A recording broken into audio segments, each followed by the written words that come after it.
Hey, this is Ian Carlin. Thank you for joining me on another episode of the Empty Cup podcast. With me today is Shad. He's finally back after being gone for a couple episodes. How you doing, Shad? Pretty good. And you are in the podcast world where traditional and martial arts collide, and we dissect what's left over. And the reason why we collide them and dissect what's left over is because we're really wanting to get to the truth of the matter, the truth, whatever that is, wherever that leads us. I think a lot of people who listen to podcasts like this are on that same type of journey where they're looking for truth. If you're looking for lies, or you're looking to join a martial arts cult or something like that, this is not the podcast for you. Also, if you're just looking for someone to just bash other styles, this isn't the podcast for you either. Okay, we're gonna be fair, just like Fox News, fair and balanced. They're not really Fair and fair and balanced. balanced anymore, are they? They don't No, even not too bother much. with fair and balanced anymore. All right. The tagline is certain. The Well, that's what sentiment is Fox certainly News is true. supposed to be. Yeah, we're the martial arts news. We're like, okay, this is the martial arts news. We're supposed to be fair and balanced. We're not going to hate just to hate, right? And we're not gonna love just because that's the tradition we grew up in. I'm not going to defend some BS, no touch knockout kind of a thing, just because my teacher believed it or something like that. Not that my teacher believed it, but you know what I mean.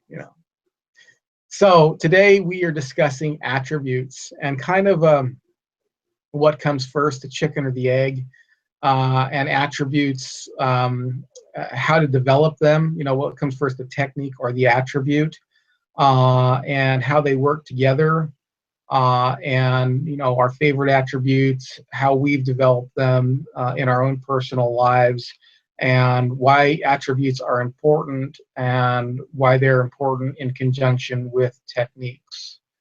So, and we might discuss some other stuff as well, whatever kind of comes to our mind, right? Right. Right. All right. Speak up. I can't hear you.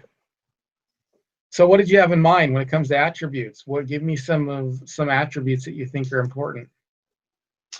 I think you definitely need speed, power, and timing.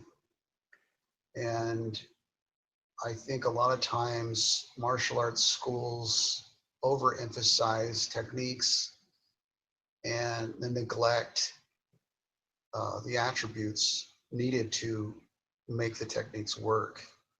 Yeah, for sure, for sure. Or Unfortunately, oh, yeah, sorry, or go they, ahead. or I was gonna say, or they make some BS up about like how this really is this will really get your power if you do this.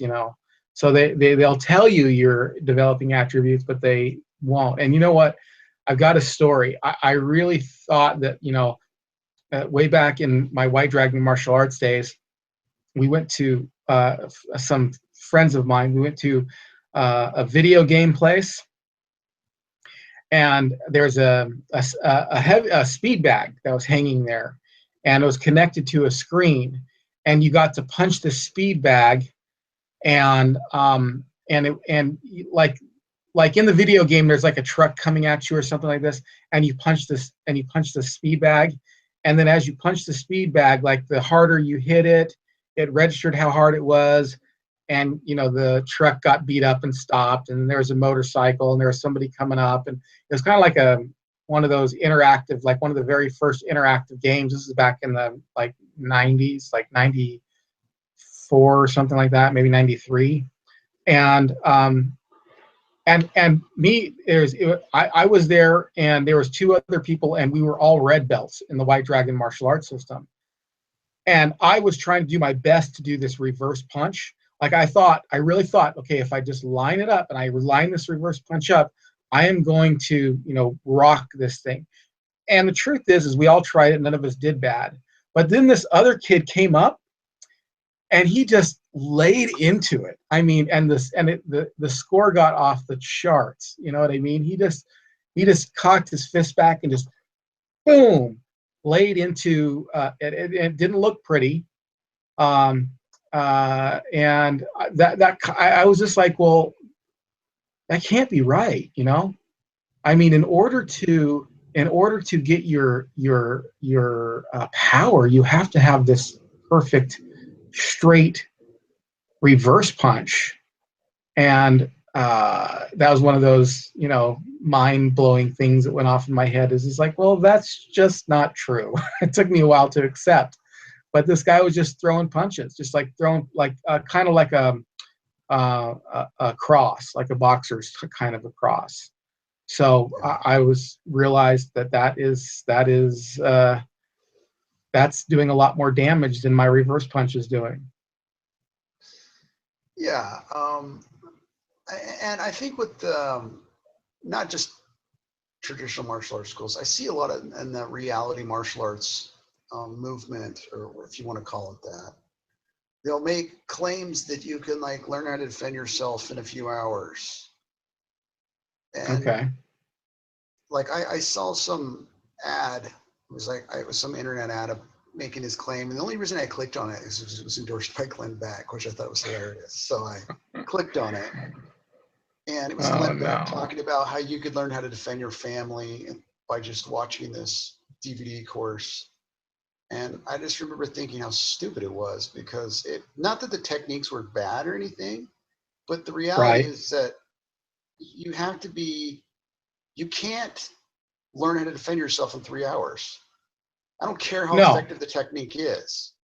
If you don't have the timing or the speed or the power to execute it, it's not going to work. There's no way around thousands of repetitions. There's no shortcuts. Yeah. And I just did an interview with for first female who was on the program, actually, and we were doing self-defense, talking about women's self-defense courses, and that was one of the things that we brought up, was the fact that there's really you can do self-defense courses, and some of them are better than others, but there's really no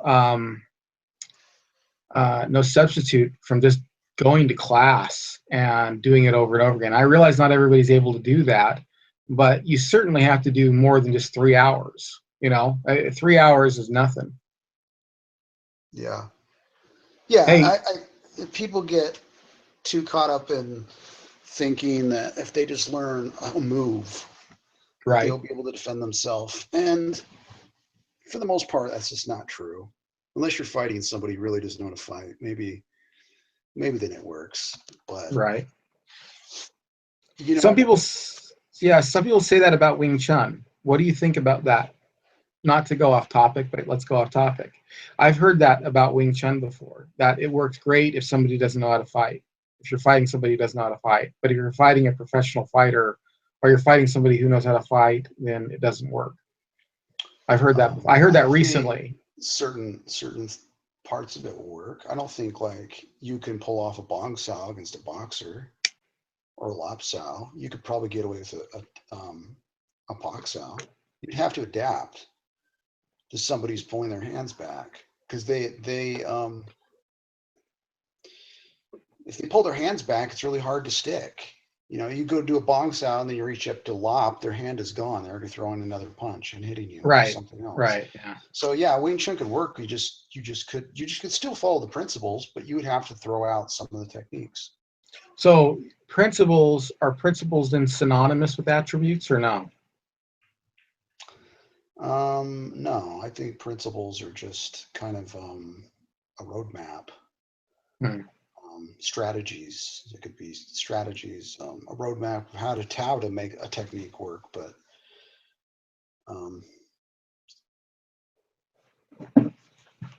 That's an interesting question, because I never thought about it. I don't know what a principle is in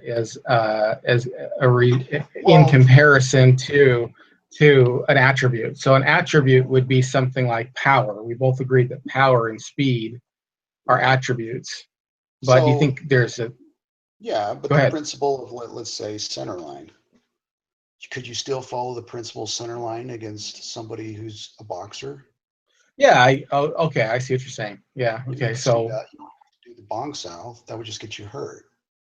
You can Yeah. still follow Centerline principles. So So you like can in still use those jujitsu, strategies. the principle is follow the base. Like the principle is position before submission. Right. You know, so that's a principle. Right. Right. It's kind of the roadmap. Right. Right. So why are attributes important then? Well, I think you have to have them to make them work, to make any martial art work, and To make any technique work, right? So right, yeah, to make any techniques won't technique work work. without the attributes to pull them off. Like for example, if you don't have the baseline strength, like if I teach in women's self-defense and the girl's really weak, how is she going to pull off the technique? Yeah. How is she really going to hit anybody if if she can't lift a fly? You know what I mean? So you have to have some strength. You have to strengthen the tendons. You have to strengthen certain muscle groups. You need a lot of repetition. You need thousands of repetitions. Thousands of repetitions. Is if you can't make the technique work without the attribute, then is the technique the goal? Is the technique the goal? You know, because if we're trying to make the technique work, then Well, I don't know if they're separate. I think they're interconnected. I think there's a relationship between the two. Right. Right.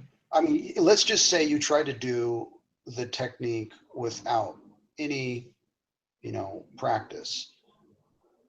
You might be able to imitate it, but you won't understand it. It's like, could you imitate Chisao by watching it in a book? Yeah, you could. But until you actually do it with somebody who knows what they're doing, then it's a totally different perspective. I remember before I went into Wing Chun, I actually looked at Yip Chun's book, and I tried to pick up some of that stuff before I went to the class, and it was totally different than what I couldn't replicate it by the book with no experience in it, because I didn't understand it. I didn't understand the techniques. They were just like empty. They were empty techniques. I guess that makes sense. I didn't have that experience. So I went from Jeet Kune Do into Wing Chun. So it was a different experience for me. It was more of a relearning for me than like an empty experience.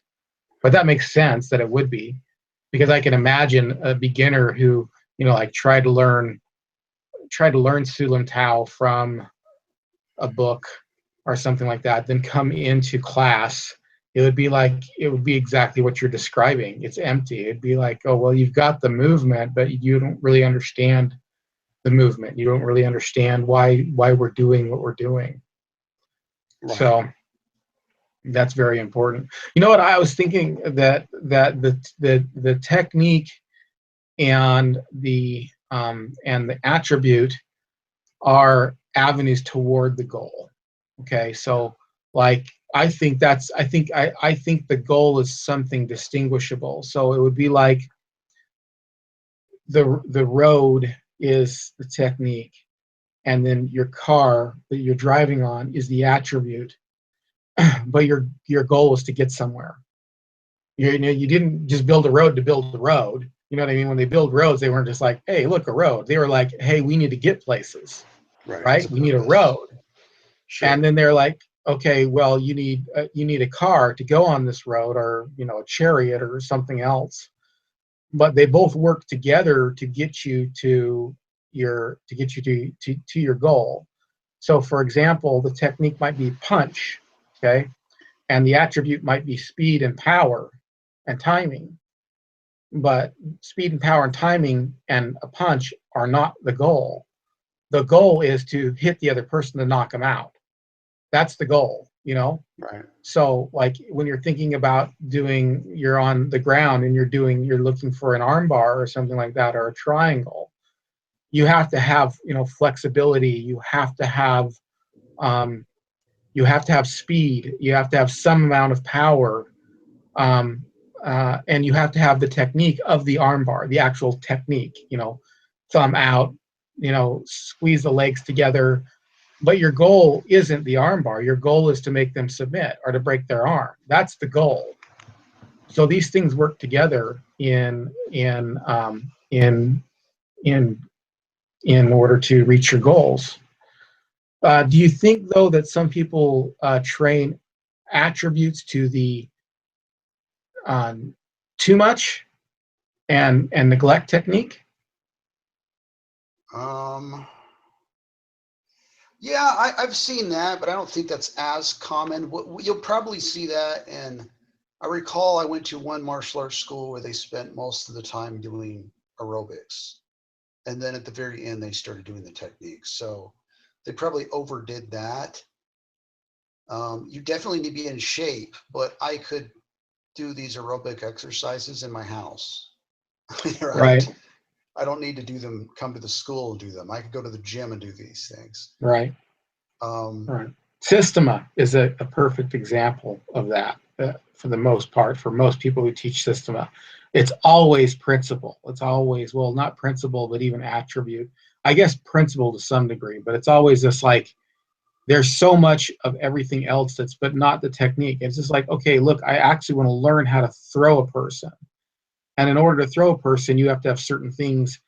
You have to, like, okay, when they step forward, you're going to put your foot here, and then you're going to put your foot there, and then you're going to use your hands to throw the person to the ground. And you're going to pull back on their neck this way, not that way, this way. And it was all just, oh, you just disturb their balance. You just disrupt their balance. You strike towards weakness. Like, okay, you got to show me what striking towards weakness means. I got to have an example or two, so I have something to aim for. You know what I mean? Yeah, that was one of the most frustrating things. But I do have to admit that that's probably not as common as people who overemphasize techniques, and it's all becomes technique based rather than attribute based, or them working together towards the goal. And have you noticed this? And I'll just put this out there, and then I'll let you comment on this. Have you noticed that a lot of martial arts that have a lot of techniques, like they become like ineffective? You know what I yeah, mean? yeah. Do you recall? Do you know who the Speed Man is? I forget the guy's name. He's in all those magazines. He calls himself the Speed Man, and he makes claims that he can hit somebody like 11 times in a second. Like I forget his name, but I've he's seen that kind of thing before. yeah. So this guy makes all these outrageous claims. He's been in black belt for years, but I came across one of his videos, and he said he was describing like his curriculum and comparing it to other martial arts schools and saying, his martial arts school has so much more curriculum than theirs. It's so much deeper. And I'm thinking to myself, well, that doesn't make it better. If you make it more complicated, it doesn't make it better. It could actually Right, make it worse. right. Actually, And the you most look at a effective things are system. the simplest things, not the most Right, complicated. right. You look at a system like boxing, which is very effective, and it's got 4 or 5 techniques. That's it. Yeah. So And you look at a yeah. really great boxer, and they might even have less. Look at Ali. He used pretty much 2 punches most of the time. He used the jab and the cross. That's how he won most of Ah, his fights. Didn't use a lot of yeah. hooks. Didn't use a lot of Right. uppercuts. Hmm. So, uh, so even a really great boxer might even use less. They might emphasize maybe 2 techniques. Well, a lot of times, so like for example, like if you like, I practice a lot of different martial arts, and I love martial arts, and everybody knows this, and I've talked about this a million times in the program. But quite honestly, like when I'm thinking about like fighting, I'm thinking about 2 or 3 techniques. That's it. I'm not thinking about a bunch of techniques. I'm really not. I'm thinking about a couple of things. And I'm always thinking about it in terms of like, getting, being safe at the ATM kind of a thing. I love MMA, and, MMA is great. It's full contact competition, and it's great. And I get in there and I mix it up with MMA people all the time. I mean, I love doing it, but like I'm not thinking in terms of my martial arts, how good am I going to be at MMA? I hardly ever think that. I'm thinking more like, okay, if I'm going to my car, I'm walking outside the grocery store, and somebody approaches me, what am I going to do? And like, seriously, my technique palette at that point is really simple. It's a matter of groin strikes, eye strikes, and throat strikes. That's it. That's what I practice a lot. Just like in my spare time when I'm sitting in front of the mirror, or I'm in front of the TV and I'm working my my timing. A lot of what I'm doing is just bang, hitting towards those eyes, hitting towards the throat, kicking towards the groin, kicking towards the knee. It isn't. Do you ever do eye jabs on the mirror towards your own eyes? Do you know what I'm saying? Like you're looking at Yeah. yourself in the mirror and you do the eye jab and you're actually aiming at your own reflection. Yes. Yeah. I've done that before. That's actually a pretty good one. And it's good to pick up and see if you're telegraphing. The mirror can be really good for that. I don't do it often enough to I don't do it often enough to not telegraph at this point. So that's unfortunate, but at least in the mirror, in my own situation. So I need to work in the mirror more, but I have done it, but I haven't really worked it that much. I need to, for sure. How do you train certain attributes? I mean, let's think of ones that are important to you, and then how do you specifically hone those attributes? Okay, so ones that are specifically like there's three main ones that are really important to me, and then there's a couple of satellite ones that are runners up that I still find really important.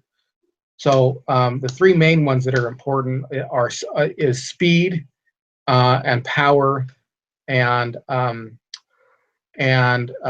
I would say kind of like mental flexibility. It's kind of, you might consider it like relational timing, like timing with another person, but it's more like mental flexibility. It's more like making my body move because I'm aware. Okay, that's kind of the only way I can really put it. It's a lot of mental stuff. Yeah, it's expressed through the body, but it's that awareness that as soon as I see something, I'm moving. So okay, so your visual timing. Yeah, those are the three. So like I just practice going as quick. So number one, I practice going as quick as I can. I mean, that's basically what I try doing. I try to bang, hit something as quick as I could possibly hit it, or hit it with my fist as quick as I can possibly hit it. So, I mean, when you're talking about speed, it's just a matter of developing speed, being quick. But it's also a matter of taking advantage of the other person's non-responsive time. So they're looking down, or I notice that it's really micro, kind of almost micro expressions, where they shrug their shoulders for just a second, or they're in between a step or something like that. So working speed, and then working power is working power, working against a heavy bag, making sure that when I throw kicks, especially kicks to the head, because I like to kick the head, that it's not just a tap. It would connect and knock the person out. So use a heavy bag, use a mirror. A heavy bag, I use the TV. A lot of times the TV, because as soon as I see a scene change, I move. I have a video on this about how you get good at fighting, and that one right there has been one of the best methods of training that has put my skills over the top than any other one. And that is just, you watch TV, and as soon as the scene change, do something, and do it over and over again. That gets you used to moving as soon as you see something, but that gets you moving and then keep moving. Because a lot of times you're not just going to get one punch, you're going to get 1, 2, 3, 4 punches. And when you see the scene change from over to over and over again, you're moving over and over and over again. So that's a reaction drill. But you can also use that with audio. Have you ever done that?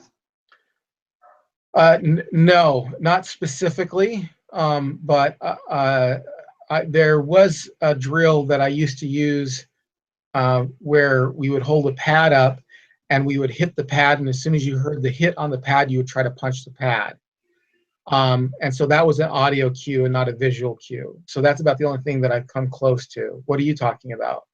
Well, so there's apps you can get on your phone to record your voice, and you're just going to record yourself for like around 3 minutes and just vary up a noise. You can say hit every so many seconds, maybe 3 seconds you say hit, and then maybe the next time it's 9 seconds, the next time it's 5 seconds, the next time it's 1 second. So you're always varying it up. And then you put the headphones on and you shadow box, and as soon as you hear it, then you move, you hit. So that's one I do. I also use the TV, the visual cue. I also emphasize tendon strength, and I didn't do that when I was younger. I wish I did, but I really do emphasize that now. I think it's totally underrated by martial artists, and it's one of the most important things you could ever do is have really strong tendons. Why is that important? Talk a little bit more about that. Well, you've seen people that are really wiry and skinny, and they can take like a frying pan and bend it, right? And yeah. They could then hand that frying pan, another one, to a bodybuilder, and they can't do it. Right. Yeah, I've seen that. He's got significantly stronger muscles. His tendons are not as strong. He doesn't have strong tendons. He has strong muscles. Okay. So strong tendons are going to help you be able to explode that speed into your target. And things you can do for that are isometrics, plyometrics. Another one I do is I take rubber bands, elastic bands, like the yoga bands. Yeah. And I'll do my punches with those, or I will hold them in static positions with my elbow bent, and do that maybe 3 sets of 15. Another thing is to push your hand against an immovable object like the wall, against a towel, so you don't hurt your hand. Keep your elbow bent when you do it. Right. One of the things, though, I think is bunk to develop speed is punching with dumbbells. Why is that, I've seen though? it in a lot of books. I've seen it in Bruce Lee training book. I've seen some old boxing Well, books. isn't the idea there that like you're getting the resistance, and then once you let go of that, you're going to be that much faster? Like, so you develop jumping here, and then you just go to the moon and you jump, you're gonna go way higher. Yeah, but that's the idea. But the problem with that is, let's say you're trying to increase your vertical jump. Which way are you jumping? Up, right? You're conditioning your muscles to go up. When you're punching with dumbbells, you're trying to punch forward, but gravity is pulling your hand down. So you're actually strengthening muscles that have nothing to do with the punch. It's not, when you throw a punch, your fist isn't trying to pull towards your knee. Like if you're holding a dumbbell, it's pulling down. Right.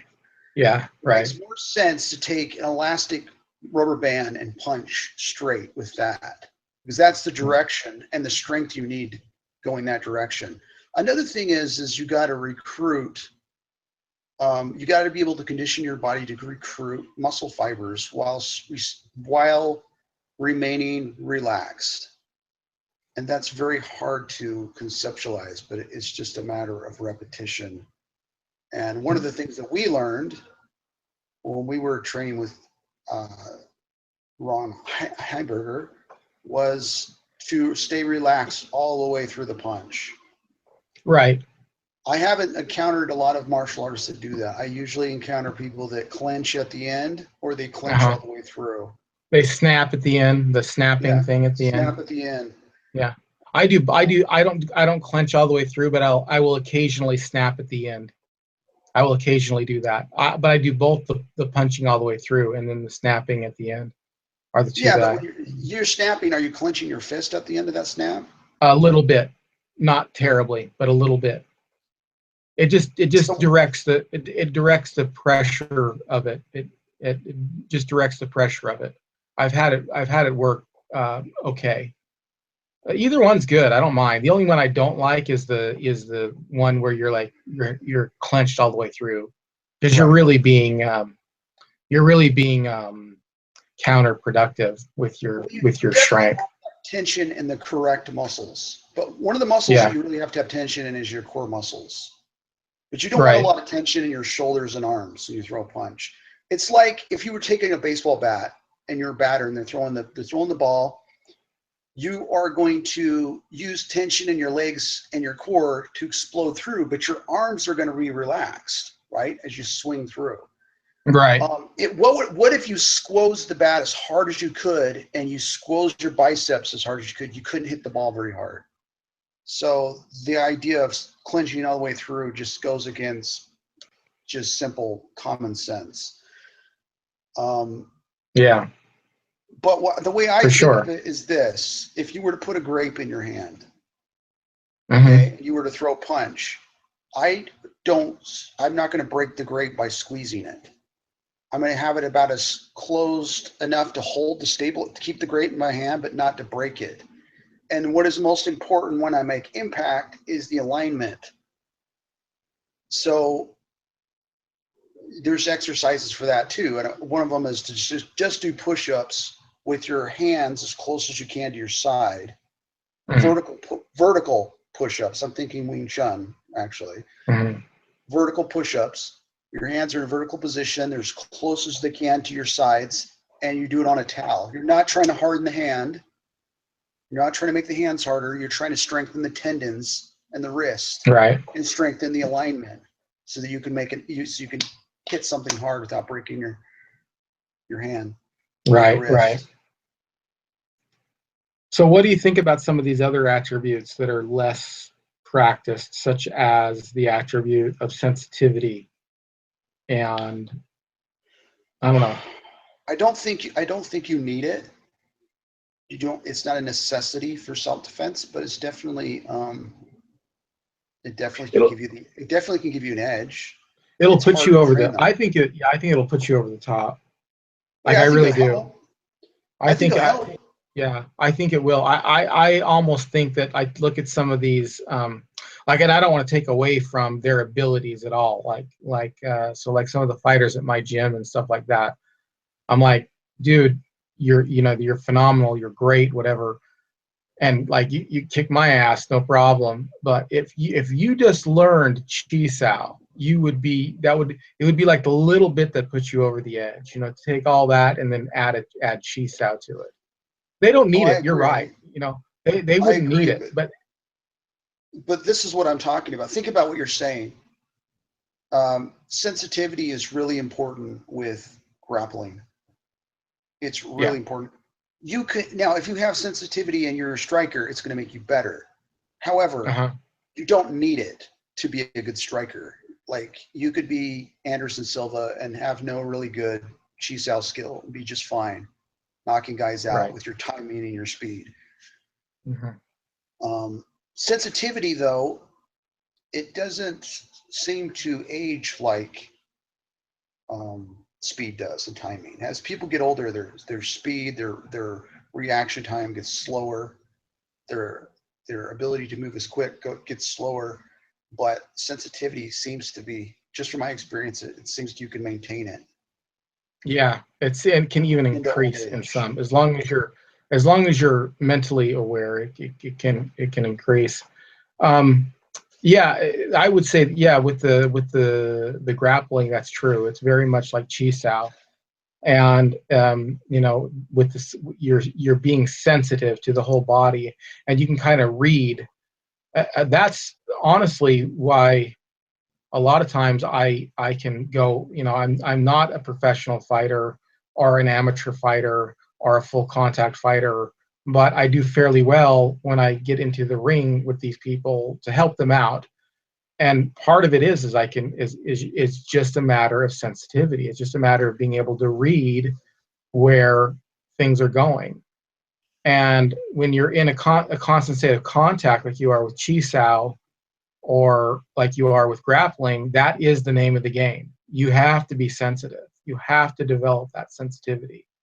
And what's amazing is that the higher up you go in arts that require sensitivity, like Chi Sao, the more the more they have the ability to change really quickly. So like I when I roll with black belts, you know, one of the guys in town who I rolled with, who's a black belt, he's very light. I mean, it's like, it's kind of hard to explain, because like, just to like a Wing Chun person, because you know it to an extent with Chi Sowing, but it's like that with your whole body. He's not like laying on you heavy, he's laying on you real light, but then the next thing you know, he's got his arm wrapped around your neck. You know, it's not, he's not heavy with his movements. He's very non-greedy. He doesn't hold them. He just lets you go, and then next thing you know, you're in an arm bar or something like that. But you just don't even feel it. It's like the same thing that we felt with Ron. You know, when we would Chi Sao with him, he was so phenomenal at Chi Sao that, you know, it felt like he wasn't there. You know. Yeah. Anyway. Well, I think, you know, a lot of MMA guys, a lot of people that don't do Wing Chun totally underestimate how good Chi Sao is. On the other hand, Wing Chun people often overrate Chi Sao. So That's a good point. That's a really super good point. Yeah, the people in MMA, they underestimate how valuable a tool Chi Sao can be, right? right. Yeah, And it probably can the help you reason, develop the be able right? to stay relaxed under pressure. When someone's grabbing your hand, you can quickly move around it without even thinking. And part of the problem of that is that there are too many people out there who do Chi Sao who overestimate the reality of Chi Sao. That Chi Sao becomes the measure of a fight, and then they're Right. getting their asses handed to them. Right. They think that the Chi Sao will somehow make up for the fact that they don't have the timing to even make their techniques work. Like they don't know how to close. They don't know how to deal with somebody who's moving in you know, a broken rhythm. You can't stick to a boxer. It's not easy to stick to somebody who's moving their hands in combinations. Or pulling their hands back, or you know, after the strike. Right. Boxers pull their hands back. You're not going to be able to pull off your bong lop sao. Right. You know, You might be able to use Pak Sao, but Pak Sao isn't a sticking drill. That's more of a deflection. Yeah. Right. I suppose you could stick with Pak Sao, but I think it would be hard to pull off against a boxer. Yeah.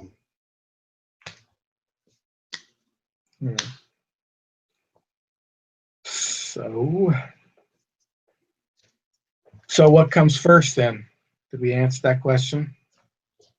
I think you can teach techniques first and then develop the attributes, but it's critical that you do develop the attributes. I think that you have to have I think that they work together, but you have to have an avenue in which to, it's like I can make a car.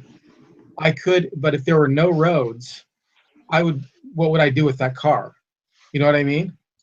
Right. What would I do with it? The technique really is the road, and the car really is the attribute. I don't think it works the other way around. I don't think we could have the road being the attribute and the car being the technique. I really think it works the other way around. I can't just say, well, you know, show me power.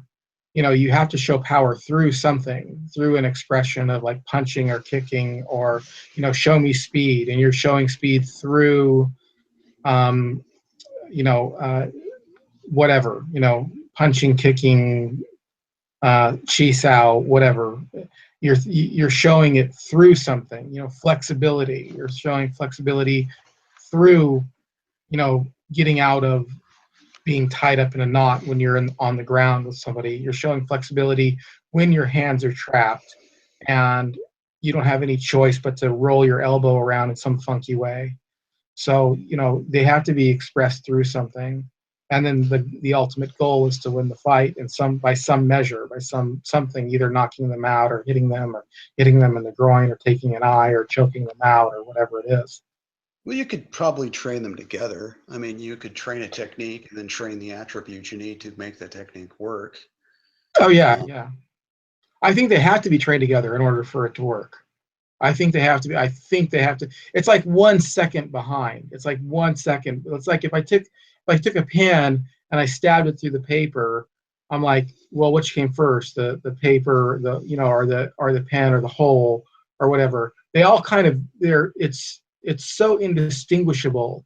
It's just like it's almost conceptual. It's almost logical. It's not necessarily what happens in real time. It's more like a logical order than it is an actual physical order. I mean, they're so, as soon as I'm throwing a punch, I'm immediately, I'm within like a nanosecond thinking about speed, thinking about power. They've got to be developed together. Yeah. I mean, I didn't initially learn that way though. I mean, I learned techniques first, and then I had to learn the attributes. I had to work on the attributes on my own afterwards, because they weren't really emphasized by the teachers. I had to really figure them out on my own. Huh. That's a common think about when we practice Wing Chun, we practice a lot of chain punching. Okay. So you're developing speed through just the repetition, right? The muscle memory, right. Mm-hmm. But you weren't really training the tendons through throwing chain punches the way that you could if you were using some type of resistance. You weren't training your muscle fibers as much as if you were using resistance. Mm-hmm. So would that be like the only example you could give? Could you give like another example of overtraining a technique and not training the attribute? Yeah, when I was a teenager and I started training in karate, I started to learn different techniques, and I could even move my hands pretty quick, but I didn't understand how to deliver it with any power. I had no power in my punches, no power in my kicks. I didn't have this. See, the thing I didn't understand is I didn't have the strength in my legs to even withstand the impact of a kick. You see that with a lot of karate, beginning karate people. They can do the technique beautifully in the kata, but they can't once they make impact with something because they haven't kicked any bags. They've only kicked the air. Right. And another thing is that what I should have been doing is holding my leg out in the air and strengthening the supporting leg for the impact. Right. I mean, that was something I didn't learn until later on, but you got to work it against a bag or something. Yeah, you need to hit something that has some kind of give. So are there other attributes you can think of that we haven't touched upon? I think, I mean, footwork is huge. Footwork is it's more of a technique, but it's definitely something. That's one of those things that you can. That's one of those things you have to like. You have to like, because it's a technique. There are techniques in footwork, right? Footworks. They're technical things. Put your foot here when this person does that. There's techniques in it, but you also have to develop those attributes. Well, like agility, techniques. Yeah. I don't know if you got to. Boxers focus a lot on developing the agility in their feet. Right. And I don't know if a lot of martial artists do. To be honest. I mean, if you look at boxers, they're what they're doing. They're sparring. They're doing their heavy bag. They're hitting the speed bag. They're doing their jump rope. They're doing their focus mitts. They have all these different drills to hone a certain attribute or to sharpen a certain technique. And I mean, that's something that I think a lot of martial artists could learn from. You could learn something by watching how boxers train. But kind of a funny topic was, I recall in Wing Chun, one of the instructors said to me, "Oh, if you do that speed bag, it will ruin your punches, because then when you get in a fight, your hands will move like that, like the way they do on the speed bag," which is complete bullshit. Complete bullshit. So yeah, don't worry about it. You can hit the speed bag and it won't ruin your punches. Yeah, that's hilarious. Uh, and uh, and given the fact that well, in footwork, the idea with boxing and footwork is they're not thinking of kicks though at all. I mean, their feet are there to carry their hands. That's it. You know, it becomes a little bit different when you start using feet or when you start looking for a takedown.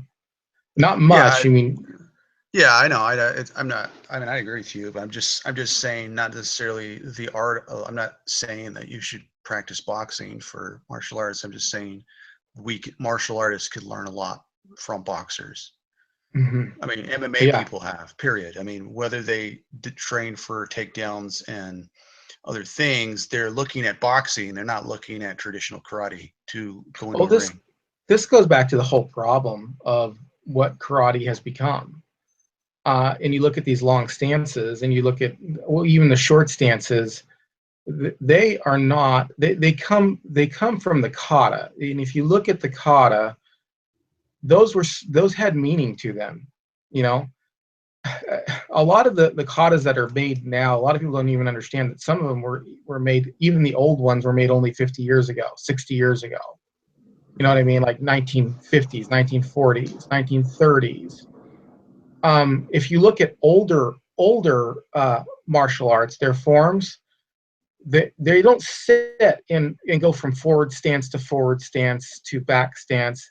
They more like go from like a forward stance to a cat stance to a side kick to a forward stance reverse punch. It's like very fluidly. It's not oh, I stay in this forward stance for a long time. It's like you hit that forward stance for a second, and then you draw back into a horse stance or something like that. And it's because the katas actually had meaning.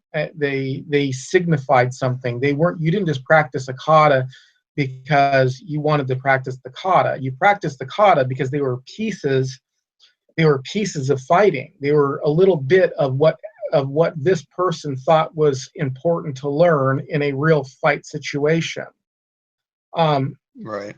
You know, there was what they call the bukai. There was actually a piece of information in it, and it was the information that you were trying to learn. And the reason why they made katas was due to the fact that you didn't have books, and a lot of people couldn't read anyway. And it's just like you didn't necessarily have to have picture books. You can just show somebody the kata and then break that apart.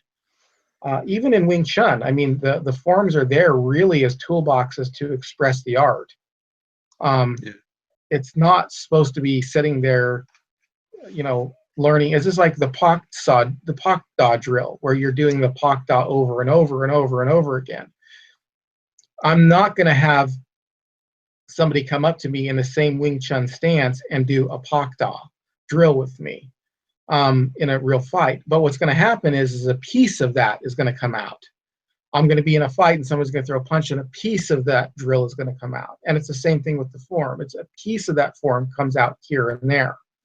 Mm-hmm. And so you get these people who practice their stances and they're just sitting there in this long stance, and then they go to another long stance, and they go to a short stance, and then that wasn't the idea behind those stances originally. And you can see this in a practical way in some MMA fights. Conor McGregor, oddly enough, takes some long stances sometimes. Have you noticed that? Yeah, he does. He still has some mobility, though. He's definitely, you can see he's able to move. That's the point. That was the point. The point was you didn't stay there for a long time. There was mobility in those stances. They weren't meant as a lot of karate people are training them today because it's the tradition of karate to train it that way. The people who originally did it didn't do that. There was like a second. They would get into a stance. They would throw 4 or 5 punches like Masayama, and then they would back up. They would not sit there in that stance for, entering in, like you see with Wing Chun people. Wing Chun does MMA, and they sit in the Wing Chun stance with their hands out. That's retarded. That's not how you're supposed to fight. Well, Masayama was a real deal fighter. I mean, there's not a lot of people like him. He was he was a real deal. But if you look at some of those, I've seen some footage of really early Shotokan practitioners. You can watch it on YouTube, old black and white footage from like the 30s, and very practical. These guys are very simple, practical techniques. They weren't a lot of the stuff that we see today, where they're very long-winded, memorized sequences. It wasn't like that. But I don't know. Right. It's hard. Yeah. Well, I think we're going to close it up here. There you go. Another one in the bag. Stick with us here. Hey, everyone. Thank you for listening to the Empty Cup podcast. If you like what you heard, you know what to do. Share this on your favorite social media. Go to iTunes, write a review. I would love to get on New and Noteworthy. I think we're only like 6 months old as far as a podcast is concerned. So I think if you're under a year, you can be on New and Noteworthy. I would love to get on there. If you're listening to this podcast and you have and you liked it at all, go to iTunes, write us a review. The other thing you can do is you can go to follow us on Facebook at Facebook.com/The Empty Cup Podcast, and follow us on Twitter at Empty Cup Podcast.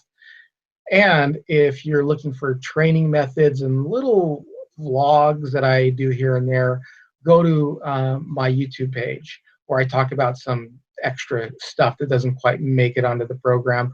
And I do training videos there too. So it's called Ronin JKD, RONIN JKD. And if you have a question or you have a topic you would like us to address, contact us on one of the social medias and so one of the social media avenues, and we'll make sure that we get back in contact with you and talk about it here on the show. So thank you very much, everyone. And until we meet again, please keep your gloves up.